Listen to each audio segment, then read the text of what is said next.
Hello दोस्तों, आपका MSc campus में स्वागत है। आज जो है हम ऑलरेडी आप लोग को पहले बता दें, क्योंकि हम विगत कई वर्षों से मैथमेटिक्स ही पढ़ा रहे थे, लेकिन ऐसा लगा कि नहीं जो है कुछ वीडियो जो है जीएस पे बनाया जाए, तो जीएस पे वीडियो बना हुआ था। लेकिन अब से जो है पूरे मैथमेटिक्स जो है पार्ट 1 से लेकर अर्थात नंबर सिस्टम से लेकर जहाँ तक भी जाता है, आप पूरा का पूरा मैथ कवर कराने का काम हमारा रहेगा। ठीक है, चलिए आपके सामने जो है क्वेश्चन तो दिख ही रहे होंगे कि पहला जो नंबर सिस्टम को हमने स्टार्ट किया है शुरू से। ठीक है, नंबर सिस्टम में ऐसे क्वेश्चन आपको बार बार देखने को मिलेंगे, कोई भी परीक्षा हो उसमें आपको ऐसे क्वेश्चन मिलेंगे ही मिलेंगे। तो आप क्वेश्चन तो देख रहे हैं, जैसे आपके पास है 1417 के कुल गुणनखंडों की संख्या। ठीक है, तो आप इसको बहुत कम समय में लगा लेंगे, थोड़ी सी कंसेप्ट को आपको देखना है। चलिए स्टार्ट करते हैं। ये नंबर सिस्टम का हमारा पार्ट 1 है। हम पार्ट 1, 2, 3 करके कम से कम एक एक चैप्टर में जो है 4-5 पार्ट करके पूरा का पूरा डिटेल भी पढ़ा देंगे। ठीक है, और प्रयास होगा कि कुछ मैराथन क्लास भी लगाए 2 घंटे 3 घंटे में एक एक चैप्टर को अच्छे से कवर करें। चलिए समझते हैं। अब देखिए, ऐसे क्वेश्चन के लिए अगर आपसे कोई ये कहे, सिंपल सा कंसेप्ट भी आपको इसी में समझ में आ जाएगा और आपको क्वेश्चन भी समझ में आ जाएगा। क्योंकि आपसे कोई कह दे कि 24 के कुल गुणनखंड की संख्या, छोटा सा नंबर, क्योंकि आप नंबर्स बड़े हो जाएंगे तो आपको थोड़ा सा दिक्कत महसूस होगा। ठीक है, तो छोटे से नंबर से स्टार्ट करते हैं। 24 के कुल कितने गुणनखंड हैं? तो बताइए, गुणनखंड की इसकी बात करता है, कितने फैक्टर बनेंगे। तो ये तो पता है कि 24 के कितने फैक्टर बनेंगे। बताइए, 1 से भी कट जाएगा और 2 से भी कटेगा, 3 से भी कटेगा, 4 से कटेगा, 6 से कटेगा, 8 त्रिक 24 होता है, 8 से भी कटेगा, और 12 से, और खुद 24 से। यानी अगर हम बात करें कुल कितने गुणनखंड है, तो बताओ 1, 2, 3, 4, 5, 6, 7, 8। यानी कुल की बात हो गई तो क्या होगा? 8। इसमें 3 तरह के क्वेश्चन बनते हैं।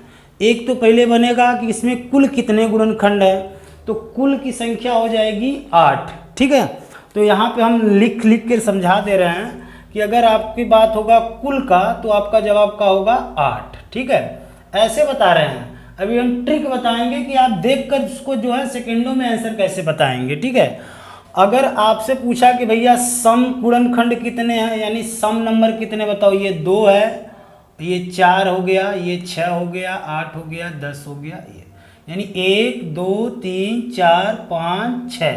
यानी सम गुणनखंड की संख्या कितनी है? 6 है।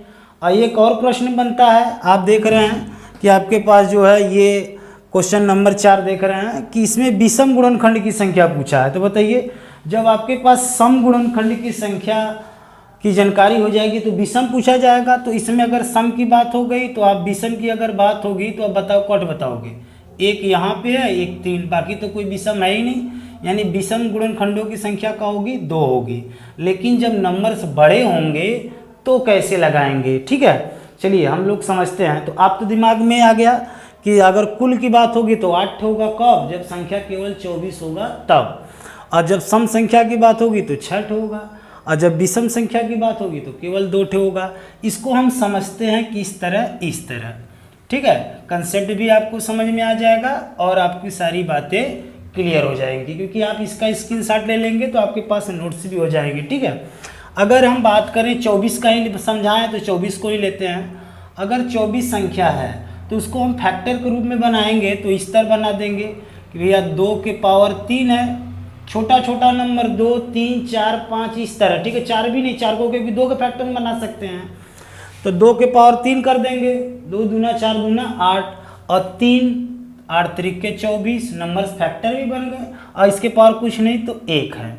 चलो अब हम बात करते हैं, 3 कंसेप्ट बनते नहीं, 4 बनते हैं। क्वेश्चन तो लिखे नहीं है, हम चारों की बात कर लेते हैं। 4 कंसेप्ट क्या क्या बनते हैं? देखिए, पहला तो होगा कि कुल गुणनखंड की संख्या, यानी कुल कितने फैक्टर बनेंगे, कोई बड़ा सा नंबर्स रहेंगे तो अगर ऐसा है तो यानी अगर हम बात करें टोटल फैक्टर ऑफ नंबर्स, यानी टोटल फैक्टर यानी कुल कितने फैक्टर बनेंगे, तो जब भी ऐसा है तो आप इसके पावर को ध्यान रखिएगा। किसको? पावर को। यानी इसके घात में ही आपकी सारी समस्या का समाधान है। अगर ये 3 है, समझिए बात को, तो इसमें एक ठे बढ़ा देंगे तो क्या हो जाएगा 4, और इसके पावर में कुल की बात हो रही है तो इसका पावर 1 है तो इसमें भी 1 बढ़ाएंगे तो क्या होगा 2, तो 4 दूनी 8। यानी आप समझ गए होंगे कि इसके फैक्टर की संख्या क्या होगा 8 होगा। अभी इसके पहले बताएं कि 8 है। अगर हम बात करें कि factor of even number, even का आप समझ गए कि इवन नंबर्स रहेंगे यानी सम रहेंगे, तो हम क्या करेंगे कि जो सम संख्या वाला है, क्योंकि इसमें एक के 2 नंबर है एक के 3 है, तो जो सम के पावर वाला संख्या है, सम वाला संख्या है, उसके पावर में कोई भी बदलाव नहीं करेंगे। अर्थात एक जो हम जोड़ रहे थे उसको जोड़ेंगे नहीं, एक जोड़ेंगे नहीं, तो ये तो 3 है तो 3 रहेगा क्योंकि सम संख्या का पूछा भी है।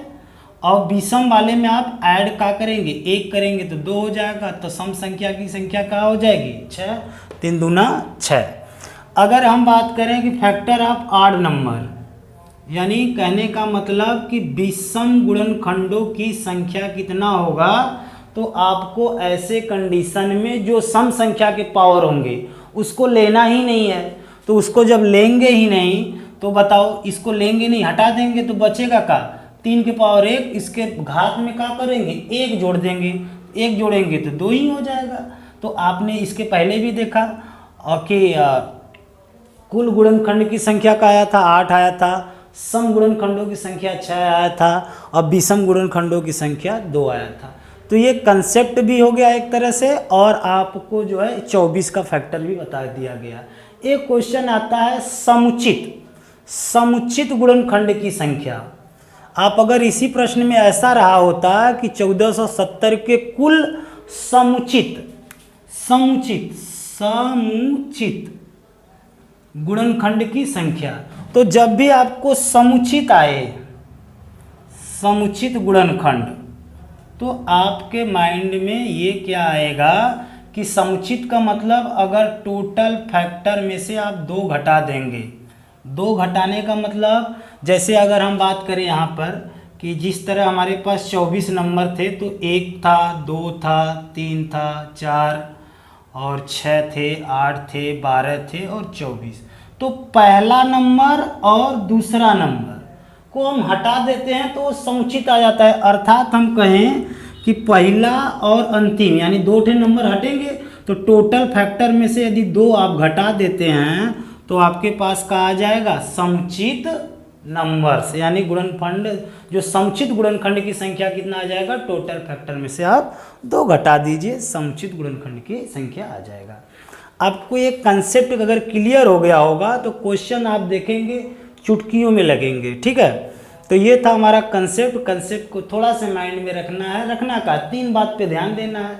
अगर टोटल बोल रहा है, कुल गुणनखंड की संख्या बोल रहा है, तो जो पावर्स हैं, जितने फैक्टर बना लिए, पावर्स में एक एक जो है आपका बढ़ा देंगे, आपस में गुणा कर दे, उत्तर लो। अगर हम बात करें कि सम संख्या का बात करें, तो जो सम वाला नंबर्स होगा 2 होगा, 4 होगा, 4 नहीं आपको 6 होगा, तो उसके जो पावर्स होंगे, समझ रहे हैं, उसको जो है घात में कोई जोड़ नहीं करना है, केवल विषम वाले को आपस में गुणा कर देना है। तो आपको ये समझ में आ जाएगा कि सम गुणनखंड की संख्या का होगी।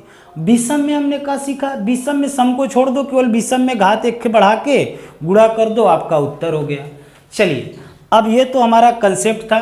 अब हम बात करते हैं क्वेश्चन को। देखो क्वेश्चन को हम किस तरह लगाएंगे बताइए। इसमें आप तो समझ गए, इसका फैक्टर करेंगे तो आपके पास क्या आएगा, पहले तो 147 गुणे 10 बना लेते हैं, या तो इधर लगाते हैं। आपको ये तो कंसेप्ट क्लियर हो गया होगा, एक बार आप स्क्रीनशॉट ले लीजिए ताकि इसको कवर कर लें। ठीक है, चलिए अब यहाँ से हम लोग सवाल को लगाते हैं, समझाते हैं कि कैसे जो है इसको हम लोग काम आगे बढ़ाएंगे। ठीक, चलिए 1470 है, बताइए 1470 को हम क्या लिख सकते हैं, इसको 2 पार्ट में बदल दे, एक को 147 कर दे, एक को 10 कर दे। तो 10 को हम तो 2 गुणे 5 कर देते हैं, छोटे छोटे नंबर्स मिल गए। और 47 को हम क्या लिख सकते हैं, 3 गुणे 49, 9 त्रिक 27, 4 तिहाई 12 दो 14।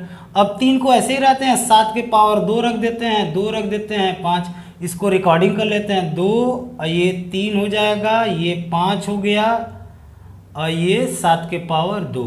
तो पावर कुछ नहीं है तो आप क्या रखेंगे, 1 1 1 1। हमने क्या कहा, हमें क्या पूछा है कि टोटल फैक्टर बताना है, तो हमने कहा एक के पावर बढ़ा दो, तो ये तो 2 सबका बढ़ाना है। तो बताओ ये क्या हो गया, 2 हो जाएगा, 1 है तो 2, ये भी 1 है तो 2, ये भी 1 है तो 2, ये 2 है तो क्या होगा, 3। अब बताओ उत्तर कितना जल्दी होगा, 3 दूना 6 दूना 12 दूनी 24, यानी इसमें गुणनखंडों की संख्या कितनी होगी, 24। इस तरह हम देख रहे हैं कि इसका ऑप्शन नंबर सी का होगा, सही होगा। अब बताओ ये 3600 के कुल गुणनखंड की संख्या आप बता सकते हैं। चलिए आप भी प्रयास करिए, हम भी लगा देते हैं। और 3600 को फैक्टराइज में बदलना कितना आसान है। जब भी लास्ट में 0 हो या डबल 0 हो तो आपको इसको कैसे लगाएंगे बताइए। 3600 को हम क्या लिख सकते हैं, तो इसको तो पहले 100 कर दें, इसको 36 कर दें, और 36 को हम लोग क्या कर दें, 4 गुणे 9 कर दें, और इसको 100 को हम लोग क्या करेंगे, 4 गुणे 25 कर देते हैं। 4 को लिख सकते हैं 2 के पावर 2, 3 के पावर 2, 2 के पावर 2, 5 के पावर 2। इसको अगर हम क्रमबद्ध कर दें, इधर थोड़ा सा ऊपर करते हैं कि देखो घात तो जुड़ जाएंगे, ये 2 के पावर 2 है, 2 के पावर 2 है, तो 2 के पावर एक ही साथ लिख दे का 4, और 3 के पावर हमारे पास का है 2 है, और 5 के पावर 2 है। बताइए टोटल फैक्टर पूछा, एक के घात बढ़ा दे, ये 4 है तो क्या हो जाएगा 5, ये 2 है तो क्या हो जाएगा 3, और ये 2 है तो 3। बताइए 3 तरीके 9 पचे 45, यानी ऑप्शन नंबर ए का होगा, इसका सही होगा। आप कंसेप्ट समझ लिए तो सवाल आपको आसानी से आ जा रहा है। अब बताइए इसकी हम बात कर लेते हैं। इसमें सम गुणनखंड की संख्या पूछा है, तो आप समझ गए कि जो नंबर सम होंगे उसके पावर के घात में आप जोड़ेंगे नहीं। ठीक है, चलिए आगे चलते हैं, ये वाले सवाल को भी देख लेते हैं। ठीक है, अगर आपसे प्रश्न यहीं पे एक चर्चा कर लें कि अगर इसी सवाल में कहा होता कि 3600 के कुल समुचित गुणनखंडों की संख्या ज्ञात कीजिए, तो समुचित का बात होता तो पहले टोटल फैक्टर निकाल लेते कि आ गया कितना 45, लेकिन जब समुचित रहेगा तो 2 ठे आप क्या करेंगे, माइनस करेंगे, पहला वाला और अंतिम वाला, तो इसका जवाब क्या हो जाता, तब समुचित होता तो 43। अब चलो हम बात करते हैं सम संख्या। अब बताइए इतना नंबर्स है, लास्ट में डबल 0 है, तो पहले तो 100 बना लो, छोटा सा हो जाएगा। 105 को हम क्या लिख सकते हैं, 21 गुणे 5, 21 पंजे 105। ठीक है, 100 को भी हम बना लेते हैं क्या फैक्टर भैया, कि ये 4 गुणे 25 कर लेते हैं, और इसको 7 गुणे 3, और यहाँ 5, इस तरह हम कर रहे हैं। तो टोटल अगर हम बात करें, देखो 4 को लिख सकते हैं 2 के पावर 2, 5 के पावर 2, तो इस तरह हम देख रहे हैं कि टोटल हमारा 2 के पावर 2 बन गया, और 3 सिंगल ही है, एक ही है, और फिर 5 के पावर देखो 2 ठे यद्य है, 1 ठे यद्य का होगा 3 हो जाएगा, और फिर आपके पास 7 है, तो किसी के पावर कुछ नहीं होता तो 1 मानते हैं। अब बताओ, अब इसमें हमें पूछा क्या है, सम गुणनखंड, सम का बात होगा, देखो ध्यान से, जब भी सम का बात होगा ना, जब सम का बात होगा तो देखा जो 2 के पावर 2 है यही केवल सम संख्या है, बाकी तो 3 5 7 विषम है। तो जो 2 के पावर 2 है इसके घात में आप जोड़ेंगे नहीं, और जब जोड़बा ना तो समझ गई कि ये 2 रहेगा, बाकी चीज़ में जोड़े तो 1 है तो 2 हो जाएगा, ये 3 है तो क्या हो जाएगा 4, और 1 है तो 2, आपस में गुणा कर लीजिए, 4 दूनी 8, 8 दूनी 16 दूनी 32।